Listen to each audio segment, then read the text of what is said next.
Okay, We're live. we are live. Welcome back. Thank you for listening to my friend D-Lal and myself, T-Fresh. And yeah, this is the Rum Boys for episode number 4. Episode. Excuse me, episode. Episode. Because that's exactly how we roll. This is Random Urban Memories, brought to you by the Rum Boys. You've seen, heard, or felt it on the streets. Well, we're here to talk about it. In 3, 2,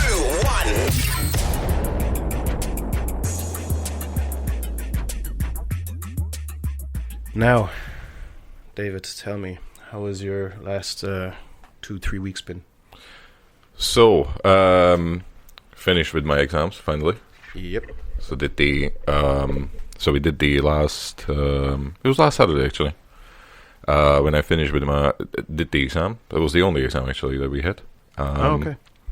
So there was strategy management. So I was doing a lot of strategic stuff while managing. And it was a weird one because it was us and first years and second years masters doing it together in one room, like doing the exam together. And there was also so there are two things. So first of all, I've never seen so many people go into a freaking bathroom. So sorry, shit, messed it up right away. So just go into a bathroom within 1 hour. Like everybody went to a bathroom at some point. There was like 20-25 minutes of people just going to a bathroom. One person came back. Another one just went to a bathroom, right? So the guy who was checking people, was like the examiner or whatever. He was there, and he literally didn't sit down for a minute within those 20-25 minutes. Just like, people, I need to go to the bathroom. Okay, so sign in. Then that person came back, another one. So everybody from that, and it was like probably maybe 15-20 people. Yeah. Everybody went to a bathroom. Everybody needed to go for a piss there for some reason. For some strange reason. Some really strange reason. Yeah, Did you go to the bathroom? I did. And then I was like, I thought that there's something going on in the bathroom. I'm like, I'm going to check it out. What's going on in the video? Nope, it's literally people pissing. No. But we didn't meet anybody, so it's just always one person there. Yeah. And because they were going through the time when they were writing, right? But I finished with mine because it was like 2.5 hours exam. I finished with all of my stuff, like 95% within 2 hours. Okay. And I'm like, okay, I was like finishing up. I was like turning around at the chair, like we really need to go. And then I'm like, okay, I'm going now. And then next 30 minutes I can just chill out. So I came back, finish with the last thing, and I was like, okay, I got like 15 minutes left. I can go home. He's like, okay, guys, so it's last 15 minutes, and nobody can leave the room now. Oh yeah. I'm like, there I go in my plan to leave now. Yeah.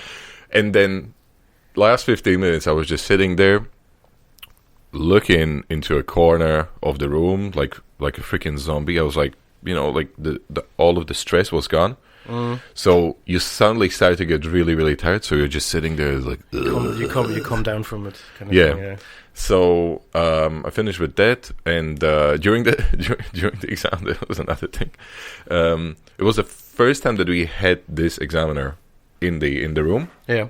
And it was the first time that we have been doing it in the Karen's building of NUI. Yeah. And usually people don't do the exams there, but suddenly there was a group of people going through the hallway, and they didn't know that there was an exam going on, so they were like chatting, really really loud. And this guy just jumps out, and I thought that he's going to say, "Hey guys, there's an exam going on. Yeah. Can you be quiet?" He opens the door and he's like, "There's an exam in this room. Can you shut the hell up?" He didn't say shut the hell up, but it's like, for me, it sounded like that. And I was like, oh shit, like there's like you can't play with this guy. So there was like that kind of like woke everybody up. Yeah. I thought it was like funny, at that point. Now, how'd you do in the exam? How do you think? I hope that I did good. I don't know. Like I did, like we had 3 questions. I did 2 strong ones. There was one kind of okay, but I did like 2 full papers. And like each paper had like 8 pages. So it was like, I think it will be fine. Yeah, I'm not reaching for like A's or anything. Yeah. But I guess I'll get like a B or so. Hopefully, if not, then at least a pass. Well, I hope for the best anyway. Yeah. What did you do? We were discussing this before we started recording, and it was like, apart from his exams, there's not been much going on apart from working, coming home, and chilling. I guess Grinding. It's grinding, son. Hustling. Yeah. Full-time employment, hustling. So, yeah, exactly, man. Stacking paper. Stacking legal paper. Stacking legal paper. Paying taxes like a gangster. Paying taxes. Yeah, dude. Not much really going on. Yeah, but I guess now that everything is finished, and we will have time now for more episodes and stuff like that. So we have been scheming and planning before we started recording. We took notes. New things is going to be coming up. Logos, intros, a bit more focus on the YouTube video side of it. Also planning out some more episodes, that kind of thing. And now I think we're going to introduce more segments into the show, or bits and pieces that we think might work, or you might find funny. And if you won't find them funny, then it's your problem. You're done. We'll keep recording them. We'll record what we want. Anyway, we're not making you listen to the show, even though we are. We will guilt you into listening to us. Yeah. You're supposed to be our friends. That's why we share them on our Facebook lines. Exactly. There's 3 posts coming on our friends' feed. You, mine, and Rumboys. Rumboys. Yeah. And it's like, so, and we like each other's exactly, posts. Yeah. And what I realize is, like, I just click on like or whatever, but what we're doing is we like the Random Urban Memories post. Yeah, that's the thing. Yeah, as our personal account. So it is actually like liking your own. Is it bad though when you? No, I think it's a sign of pride. Yeah, it's a support. You're supporting self-support. Each other. Exactly. Self-support. So what we were thinking of doing as well is we're going to be releasing a Christmas episode also. Yep. So, and in it we're going to cover a couple of things, like what we do for Christmas memories, and maybe discuss some traditions around the world for Christmas. Yeah, who is eating like cabbage soup, stuff like that. Exactly. Like we do. Exactly. Yeah. Cabbage soup. I will talk about it later on. We'll talk about it in the next episode. Anyway. I always get these reactions. Cabbage soup, sauerkraut. Yeah. Yeah. But a soup. I haven't tried a soup. Yeah, it's an awesome soup. Oh man, it sounds amazing. I might bring it to you. Yes. For Christmas. We will eat it on the show. Really? That's what it is. So but that'll be coming up soon. So yeah, and today we have a couple of things. So we got a request from one of our listeners. So said Shane would talk more about Turkey. And, now the country, not about turkeys in general. Then we'll move to one thing that happened, which was Kanye West meeting Donald the T. Yeah. And then we'll talk about our phobias also. Yes, that's something that came up. And our phobias in general. Yeah. Which usually apply to us. Yep. Get like 5 of them. That might be of interest to you. So Turkey and Shane. Okay, now to clarify something. I am half Irish, half Turkish. So my father is Turkish, my mother is Irish. I was born in Berlin, in Germany, and I moved over here when I was around 11 and a half or something like that. So I spent the now majority of my life here in Ireland. Unfortunately, I don't speak Turkish anymore. It was the first language that I learnt. The kindergartens and where I grew up in the district, Neukölln. Oh, sorry, I'm playing footsie. Just keep. I didn't realize I was playing. This guy is getting cozy. I was playing footsies with him just there now. I didn't even realize. Kept moving my leg for like last 10 minutes. I'm like, Jesus Christ, why is his leg following me? I didn't even feel it. Sorry. I'm getting close to my mans. Oh yeah, so the district that I grew up in, Neukölln, ghetto. Basically only had Turkish kids in the play school, or a majority of them, so that's why I was learning Turkish there as a first language. Okay, but so then dinner I lost baklava. Oh, hell yeah. Koketurek, yeah. So, yeah, and that's basically the history of it. We do visit Turkey. My family comes from Istanbul, predominantly. Oh, yeah? Yep. So we visit whenever we can, or as much as we can. Yeah, I do have an affinity. I love Istanbul. Istanbul is crazy. It's amazing, but it's such a busy city. I mean... Is it multicultural? It's very multicultural, in the sense that there's lots of... well, even from the days of the Ottoman Empire, there's people from all walks of life and all types of nationalities working, living, and surviving there. You know, but because it was like the East meets West hub, trading area, that's why so many cultures mix there. And so a lot of the foods that you would associate with Turkey and stuff like that are actually an amalgamation of traditions from all over the world, all mixed in. And then created their own flavor of it. Yeah. So that's the amazing thing about it. Strange. I would love to go. No, and is there a difference, like in...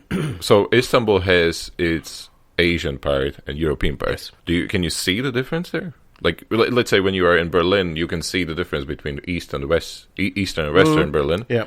And like architecture and like the setups. But is it the same thing in Istanbul? Yeah, you can kind of see it in the way the districts are laid out, kind of thing. I think the Asian side has a lot more. Excuse me, has a lot more. Or on first impression, looks a bit older as well. But whether that's actually true, I can't actually tell you. But yeah, you can. Do they have metro?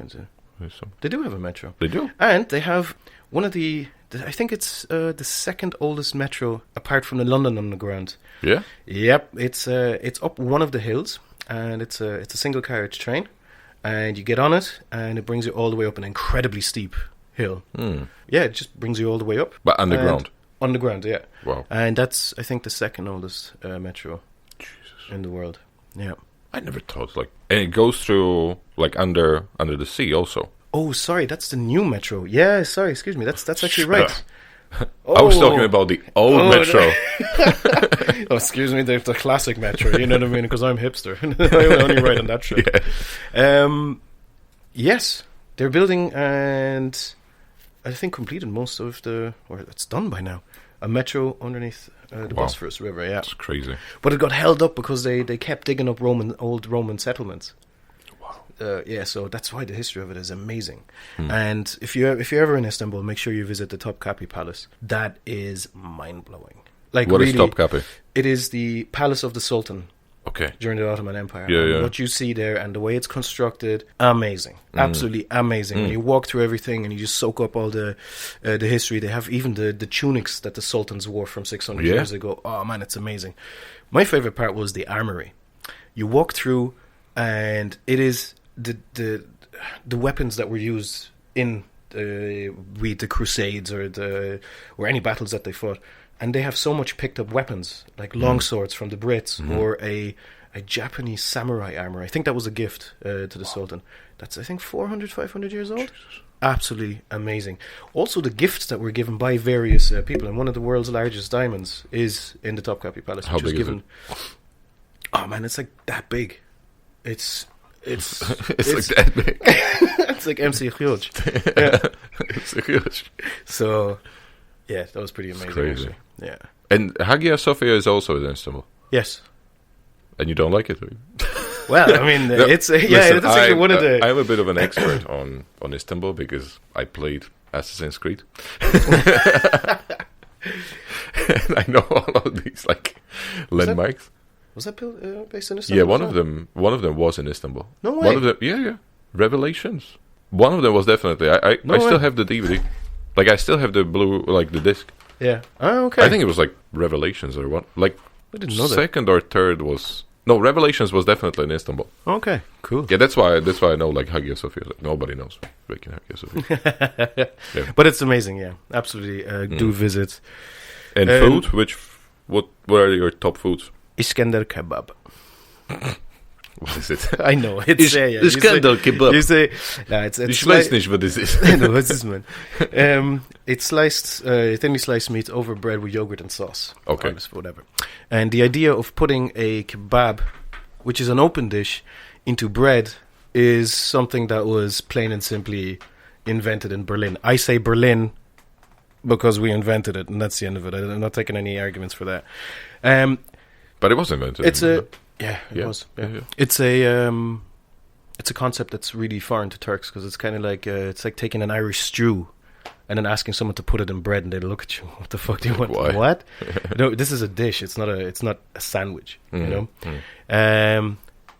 But it's amazing. Yeah, all the foods that you can grab, and it's a really rich food culture as well. You can have some amazing eats over there. I'd love to go there. Just really just like try it. But at the moment, it's a bit of a hotbed. I think that was something that the listener also had requested. And generally speaking, we'll try and keep away from political themes. But as just a short explanation, in my opinion, on it would be that it's a very difficult situation. Erdogan has seized power. What he's doing is constitutionally wrong. And what he does is he owns everything. Yeah. Most of the military, the police force, the cabinet, all that kind of things. And he's introducing changes that are, besides being unlawful, and if they are unlawful, he just changes whatever legislation that he does, that he needs. But it is also a tearing apart of the independence of Turkey as a republic as well, because like his 1,000-bedroom palace that he built, by the way, it's the most obscene fucking thing you've ever seen it. It's built on the grounds that Ataturk had donated. It was a park that was donated to the Turkish Republic after his death.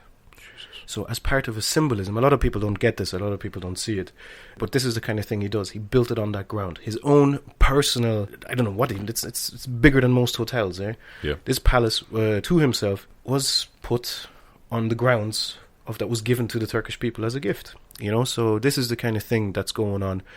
The majority of the people are unhappy about it, but that would include intellectuals, liberals, whatever it may be. Yeah.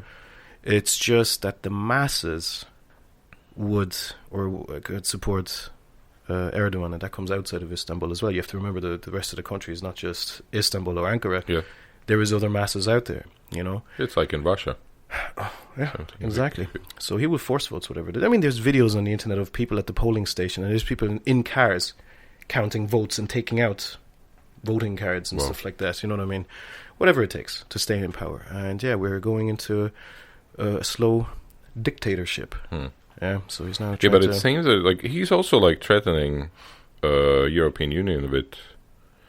That if because like they stopped now the dialogues of Turkey entering EU. Yep.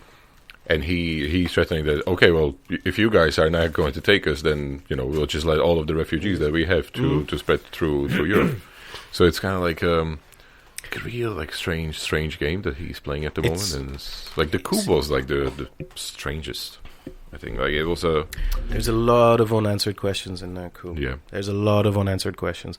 On the outside, it looks like, and how he sells it is, the military has been trying to, just simply seize power or whatever. Like, there's been a couple of coups over the last couple of years, over the last couple of decades.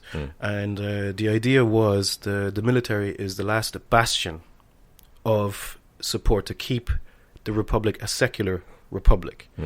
But what he's turning it into is his own Islamic domain. Under the guise of Islamism. Yeah. Yeah. So now you see a lot of headscarves coming back into fashion. I mean, when my dad goes to Istanbul now, he was telling me what it was like in the 70s. And just like any other European country, you had people walking Turkey around, you had like music, really, very liberal, everything. Very democratic. As a matter of fact, it was illegal to be wearing headscarves in public office kind of thing. But okay, it's also discriminatory on one side, if you're going to put it that way. But Ataturk was very, very adamant about this is a secular republic. What you do at home is your business. But when it comes to public service, this is a public institution. So he had... and then now, the way, when my dad walks around now, there's so many niqabs, hijabs, burqas, all that kind of stuff around, and my dad doesn't know what the hell is going on. He goes, this is not my Istanbul that I remember as a kid. Strange. So yeah, like I said, it's he's got two faces. One face that he puts to the west, and then one face that he puts to the east. You know, he's always America friendly. He's always been America friendly. Oh, sorry, Turkey has historically been America friendly as such. So he tells them what they need to hear after a while, and then towards the Middle Eastern as well, he has another side. You know, but he's been a thorn in everyone's eye at the moment, and that includes various groups. That includes rebel groups. Islamic State, the Americans, the Europeans. He's basically pissing off absolutely everybody. Yeah. But there is an end goal to it, and that's absolute power. Yeah, but I think that he will be like eventually like hurt the country like really, really badly, because you know when you hear all of these stories, you don't have to hear all of the details, but but let's say you're a traveler, you're not going to go to Turkey, you're not going to spend the money there. You know, like I think like in last couple of years with all of the changes in the Arabic world hurt the countries and the tourism the most time. Because like people are just afraid. Like you're not going to go there if you know that something can happen. They are losing hundreds of millions of dollars because people are simply not going there anymore. And then people are pissed. People don't have. Then what they actually create is unemployment. Get more people pissed because like. What drives the dictatorships and like the rise to power is usually that when there's a crisis. So like people will start to look for a leader, and exactly there you go, and then you just finish up with it. Like, we have seen it like throughout the history where there was a problem. Somebody just comes up and then it's. I mean, but this brings us actually quite nicely to Donald Trump now in a minute. Yeah, so basically, to cap this off now, it's my opinion on it. It's a desperate state of affairs. It's very sad. It's a beautiful country with beautiful people and beautiful culture, and it's now been turned into, I don't know, a house of fear. Actually, you know, and whatever is done there, they associate then also with the rest of the Middle East. You know, I mean, Turks are not Arabs, but. It's that side of the world, and then people will fear them just as the rest. And people look and they'll go, "What the fuck is that Erdogan at?" You know. So it's a sad state of affairs, and it breaks the heart. It breaks the heart of my family as well. You know, it's a beautiful city. Yeah, I mean, like torn apart. People don't want other people to do the same stuff as they do in Europe. But like at least, when you don't want to push culture on somebody. The culture will create itself anyway, you know, like around the core. But like, see, this is the thing. Like these old dudes, they just don't want to adapt. They just do not want to adapt to new game. They still want to have everything as it used to be. They think very kind of like they're still like very small minded in these things, and they're very set in their own profitable ways. Like but this is what. Brexit, for example, the majority of voters were of the older type, and what you said, it's a vicious circle. Yeah, a crisis happens, you usually blame immigrants, which is always the case. It's always been the same case. It's a repeat of history. It's wash, rinse, repeat. It's the same story. Then France and Holland as well. I mean, all the far-right parties are now starting to come into power because they're the ones. This happened in 1930s Germany too. It's always exactly the same. The nationalistic, populist parties and opinion starts to rise in a crisis because they're the ones shouting the loudest to say, let's bring it back to the way it used to be. Yeah. And then you got those old mindset people that say, back in my day, it was much better. It was much better. Exactly. What was better? Exactly. Yeah. What was better? Like, you know, like first, like with Brexit, like you want to bring, they opened the labor market to get like cheap labor. Then they start to be mad that people actually take their jobs. Which is not the case, because like you can get a job. Like if you want to take the job of the like a Polish immigrant, you know, you can if you can perform in the same way, then you'll probably get the job. But you don't. You just don't. If you know, as someone with no language yeah, or possibly very poor language skills, just emigrated, doesn't even know how to write papers or whatever, and get your job, then what the fuck are you doing wrong? Yeah, I mean, yeah, it's as simple as that, yeah? And I remember when the crisis hit here real bad, and I was checking out jobs and stuff like that, in just seeing what was around. Yeah. There are some pretty gnarly jobs out there. Like, for example, there was a cleaning company in Galway, here, and do you know what was advertised? Club cleaning. So you go in as a cleaning crew at 5 a.m. in the morning, or 2 or 4 or 5 a.m. in the morning, and clean the blood and puke and shit and piss out of the toilets from nightclubs. Yeah. Do you see nationals lining up for that job? I don't think so. You know what I mean? Yeah. Like, those are usually jobs done by immigrants. Yeah, that's the thing. That's the point. Like, yeah. No, all housekeeping staffs, cleaning staffs, and all that kind of stuff. And this is a repeat, and this is not new, or this is not controversial, because quite simply it's a fact. Yeah. Look at Brexit. Like Brexit. So they were advertising it as, oh yeah, we will take the jobs back to our people and give them back, and then the first thing that they do is, because they want to create laws that it will be harder to get to UK or stay in the UK for foreign people. Yeah. But then the first exception they made was, actually, if you're a Polish builder, you can stay. So, like, what is the point? What is the freaking point of Brexit? Like, why do you... it's just...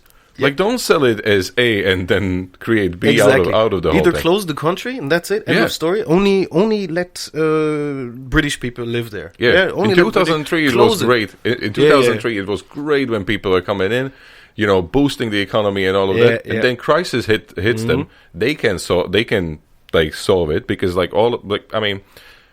it's going into education, because then people think that they don't have to educate themselves to become better. So they're like, I can actually, fuck it. Like, if I'm a national, I'm good. Exactly. Fortunately, I mean. So there you go, man. It's from two immigrants. Man. But it's an honest opinion. Like, hey, I didn't create this. I didn't create this market. I just have. There are people who have better skills than some people. It doesn't have to be... Now, if a national would take your job, would you be like, oh yeah, he took my job, so, kick him out? No. So why do you have to do it to immigrants? Why is there always a stigma of... I don't know. And plus, why there is always a stigma of immigrants making job for cheaper? There's minimum wage laws, man. Minimum wage laws and all of this stuff. I mean, people...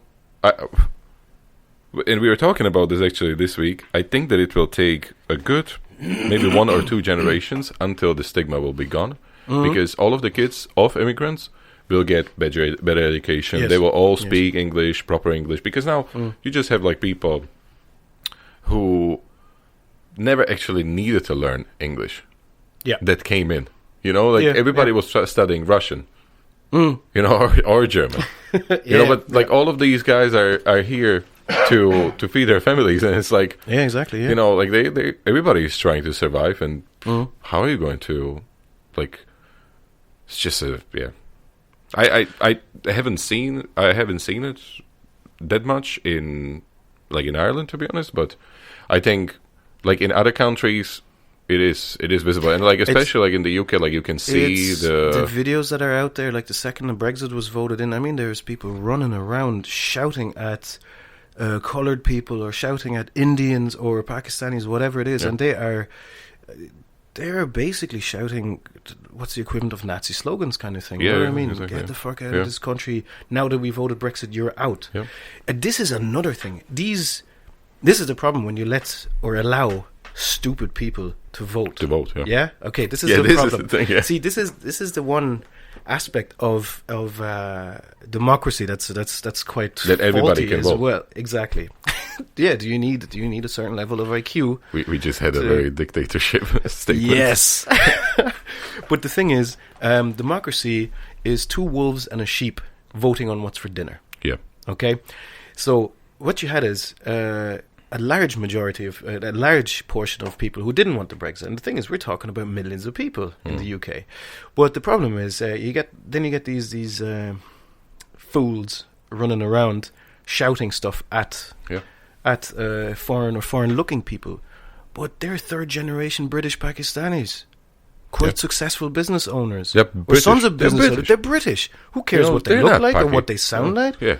These are working people, but they're just getting shouted at. Yeah. And that's the stupid thing about it. Because that person is probably contributing more than the guy who's sitting on, by the way, on what looks like a metro or something like that, drinking a beer at 1 o'clock in the afternoon. Yeah. So, you tell me. Plus, Yeah, go on, sorry. No, it was... Or the... So we have a similar issue actually in Slovakia. So there's a party that is like they are neo-Nazis. They are purely neo-Nazis. Nobody's going to like. There's no way that these guys are not nationalists. Like they're wearing like even the similar uniforms to like. But they don't even hide like it. to Germans, and they don't even hide it. They don't give a shit anymore. They got into parliament. Now they got into positions of like the local governments also in my county where I'm from, and people are just so stupid that they still vote. But like I don't wonder why people vote, because like the old politicians, they don't give you any better alternative. That's the thing. They're not moving. They're not helping you. They don't create the jobs. So what do? They're like, well, the kind of like a trend is that we need to change. But the only alternative is the bad alternative. So people are going to vote for those guys. You know, and these guys are like, there was one guy who, like he said, the killing of Jews during World War II never happened. Holocaust scenario. The Holocaust never happened. This is what a person tells you, who is in a fucking parliament. How can they be so stupid? Like, how can people be so stupid? Plus, this happens in Slovakia. Like, when Nazis were ruling, right, what they wanted to do is get rid of Jews, then get rid of gypsies, then get rid of all of these other groups, and the next ones were Slavics. Yeah. Like, how come that you don't see, like, the evilness behind the whole thing? Yeah. That you are so stupid that you literally just say, oh, Holocaust never happened. Or, like, I cannot live with this group of people in my country. Yeah. Well, guess what? If you would be somewhere else, you would be that group of people. Oh, fuck yeah. Like, how can you... It's just so small-minded. And, you know, like, you meet these people, and they can give you like 1,000 arguments, why they are right. Yeah. I would just put them into a freaking one room, play them the videos how they kill the Jews, and I'll be like, well, listen, this could have been your grandma, or your granddad. You don't even know, because they would be either enslaved as Slavics, or they would be killed. Yeah, you know. And it's just so stupid, like that people really like fall for this. And again, it's down to the freaking education. Yes. Like if you would be listening in the freaking school, if you would be skipping your freaking school, you would know what's going on. Just pay freaking attention. Just pay a bit of attention in the history class, because in history class they tell you what happened. They tell you. They tell you fact. Or even like in TV, like when they're showing what happened during the World War II, it's not about, like, nobody cares about, oh yeah, what kind of uniform they were wearing, what kind of weapons were Germans creating, and all of this shit. But you know, that's also part of the history. And that's really nice, because like, yes, you have like all of these things that you can sell after 50 years, and everybody will pay you money for that. But in the end, it was war. Yeah. People got killed. People got killed for no reason. Just because one wicked guy started to point at one group of people and started to kill them. Yeah. And this wasn't just in Germany. This was in Russia. Like, you know, Jews were getting killed for thousands of years. Russia, Europe, all over. Spain, everywhere. Roman times. You know? Yeah. So and you made a very good point about no alternative. You see, we in most countries, I think, we desperately need a young, new breed of politicians. Even in this country, they re-elected the same group of fucking people that brought us to the financial crisis. Yep. It's the exact same people. Yep. It's rotating year by year. It's the exact same fucks, yeah? And the thing is, they shuffle around in the cabinet. So you've had the same people in power for the last 15 years. They just adapt to the new situation. Exactly. So your health minister one week, your transport ministers, it's the same fucking faces in there, yeah? Because they get a good wage, a very good wage. They get all these benefits and all that kind of stuff as well. They don't care what position they're in most of the time, as long as they're in the parliament in some shape or form. And this is the problem. There is no new faces, or very little, and they're mostly at a local level or whatever. Plus you don't see them very often, yeah?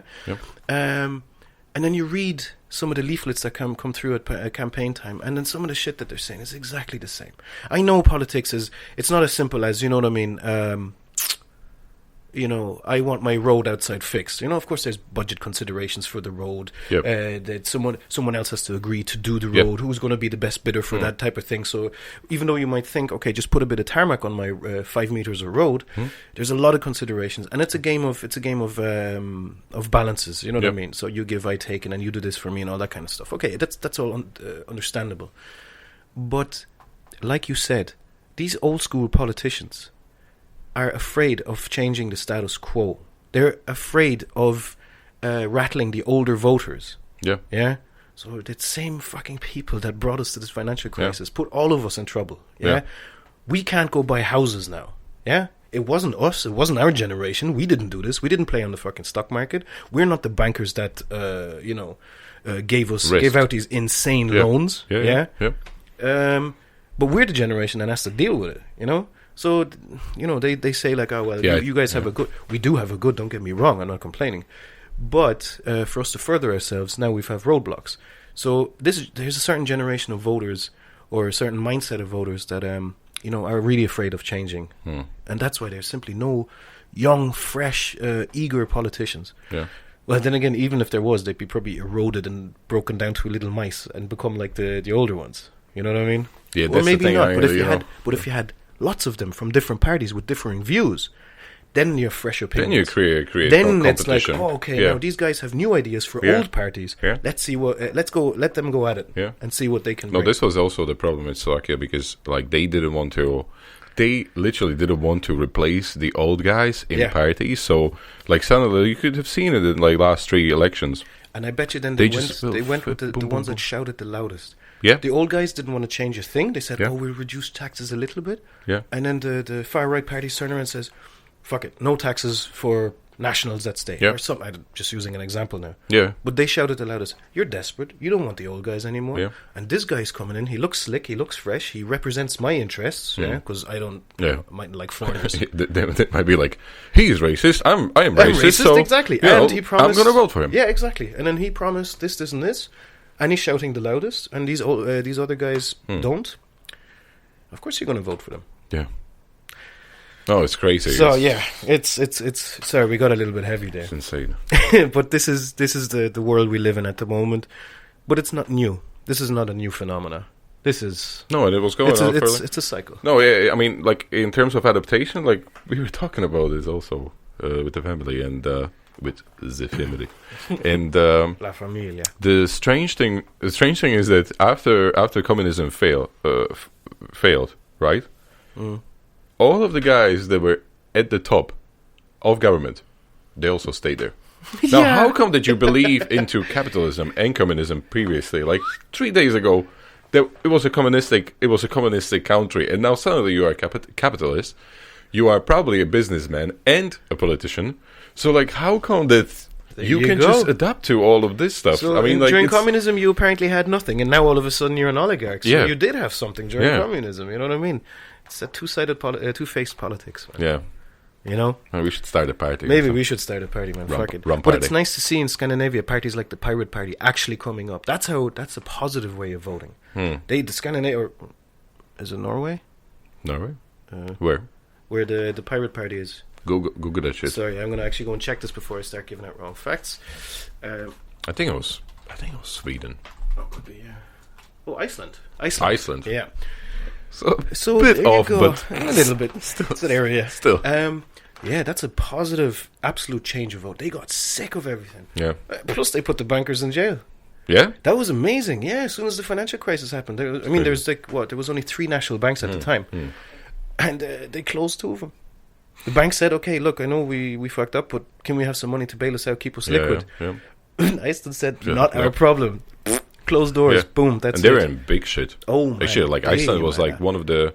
They were really like hard. they were very like deep in debt because of crisis, because like everybody had like 3 loans minimum, and see, this is also the thing. Like we have there's a Slovak billionaire, and he's a minister for finance in Czech Republic. So he created like he lived there for like longer time. So he also has like Czech nationality, but he's originally from Slovakia, and he's a billionaire. Okay. And that guy is really like making changes in Czech Republic. Like he's really like bringing the budget into a balance. Really? Like he's really That's helping. nearly impossible to He's do. really helping like Czechs. Like they will be one of the most growing economies in Europe. But again, he's making all of these changes. All of the other fucks who are like Czech and like they like the old way of doing things, so like they will just trick people and still put money into their pockets.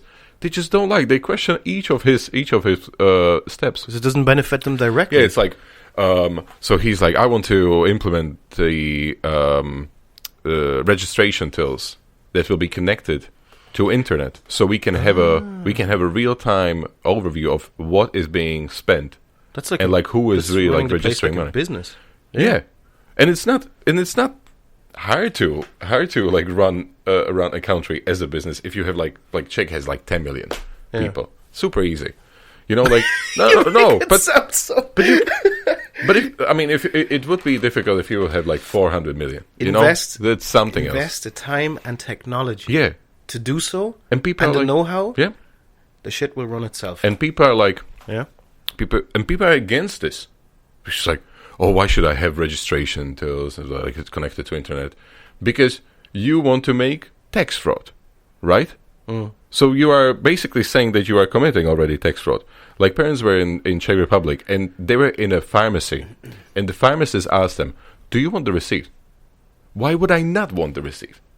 Like, it's a chain. It's a chain of pharmacies all across Slovakia and Czech Republic, and the pharmacist asks you, "Do you want the receipt?"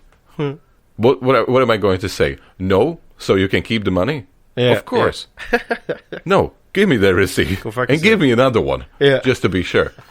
I love the tax. Copy And then I'm gonna call the tax controllers, and then it's just ridiculous. Yeah, like why would you?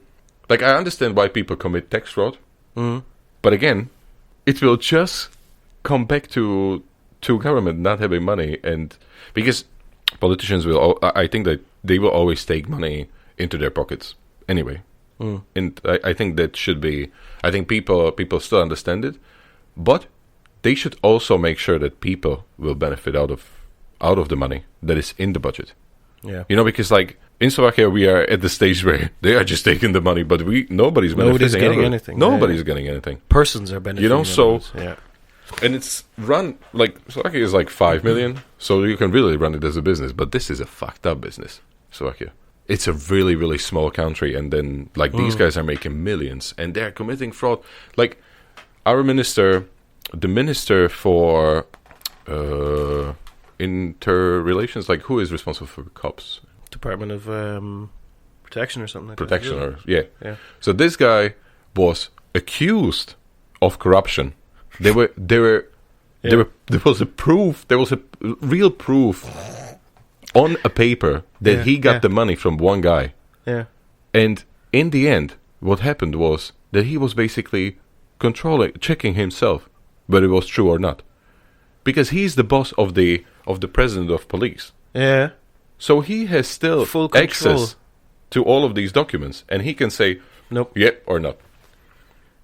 So it's a crazy system. Can't win. It's a crazy system. It's a crazy, crazy, crazy system. Anyway, Our 40 minutes rant. Oh, man, yeah, that was quite impressive. We're at 45 minutes already. Love it. So, well, there you go. But that's the world we live in. And that brings you to right fucking now. Donald Trump meeting Oh, man, Kanye West. Yeah, we'll talk about him, and then we can do phobias. Yes, we can do okay. phobias in a separate episode. We got time for that. We got time for that. We got time for that because that's, I think, something interesting. Okay. Yeah, Trump. Okay, I don't intend to really get into the whole Trump mess or whatever. No, me neither. It's the same thing as like Brexit or whatever. He shouted the loudest. But one thing I do actually have to tell you. Did you watch The Daily Show with Trevor Noah? One segment of Truth Trump. No.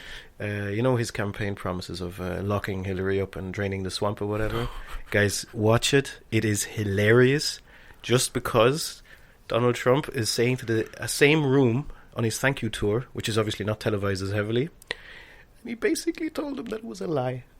Straight up. Yeah. And as Trevor Noah says it, I love Trevor Noah. He basically turns around and he goes, "You're not used to a politician telling the truth, but when he tells them that, for example, let's drain the swamp of all the old elitists and all that kind of stuff," and he installed every single elitist on Wall Street, ExxonMobil and all that kind of stuff. He said he basically is telling the same room of people that voted for him just a couple of weeks ago. He turns around and he goes, "Drain the swamp. I didn't even like the phrase. But then I started saying it like I meant it, and people went, great." And you're like, what? Yeah. Did you just admit to utterly lying? And the point that Trevor Noah made was like, you're just confused because you're not used to a politician actually telling the truth. He just basically told them, I said it to get your vote. Just forget about it. Yeah. You got to watch it. Like it's amazing. It's strange how he was able to manipulate people, because all he did was he had all of these statements which were like open-ended. So he's like, didn't mean anything. You know, we are talking about Mexicans. You know how they are. And like all voters, what they do is they just select, they just add what they think about those people. It's amazing. For example, it's crazy. Like I said, when you have stupid people voting, or uneducated people, or uneducated stupid people, mostly by the way, now this doesn't mean everybody, who are pissed off. Yeah. Of course, this is what you're gonna get. Yeah. But anyway, the only world ruler who rules through Twitter. Yeah, and I just want to see like how they are going to be controlling him, because he will be meeting somebody, right? Man, like he'll be in his presidential. Exactly, yeah, he'll be in his presidential pajamas on Twitter. Like, do you not have anything presidential to do, like security briefings, fiscal meetings, all that kind of stuff? No, Twitter. You're on fucking Twitter and probably Instagram or some shit like that. Yeah. Get your head around it. It's like crazy. Any politician near you, and he's tweeting obscene Twitter stuff, whatever it may be, but still. Grabbing people really? by the... I mean, what the fuck? Anyway, that was a shit show. Yeah. But yeah, the point you're going to... Kanye, after being hospitalized... Yeah, so he was at so he finished the show in San Diego, and then went right to... the rehab, like he got hospitalized and he went to rehab. I don't know what it was. Maybe it was like a nervous breakdown. Could be. Well, apparently he's also like taking. What I heard is he's also taking pills for schizophrenia. He apparently has like some like mental problems. Can you? For like that's very serious, man. Yeah. No, that's. I mean. Everything's possible. Who wouldn't living with Kardashians? You know? I mean, come on, man! Like they turned the guy into a woman.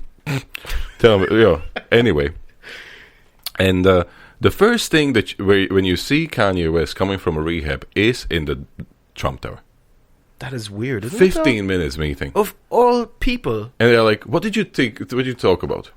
Violence in Chicago, and like multicultural problems and all of this stuff." Like, within 15 minutes, Kanye, like you haven't been in Chicago for years. How do you know how it looks like? Did you see him? And he dyes his hair blonde.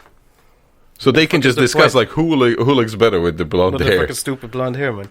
And did you see that he did that famous Kanye thing? You know the way when he came out of the tower, he was smiling with Trump, but as soon as he went in, he goes, "Yeah, you know that he did that thing. He did that thing again. Mad face." Oh man, yeah, that is really really weird. Like, does Kanye not have anything better to do than to go and preach to Trump or the president elect? They're just going to make money. What?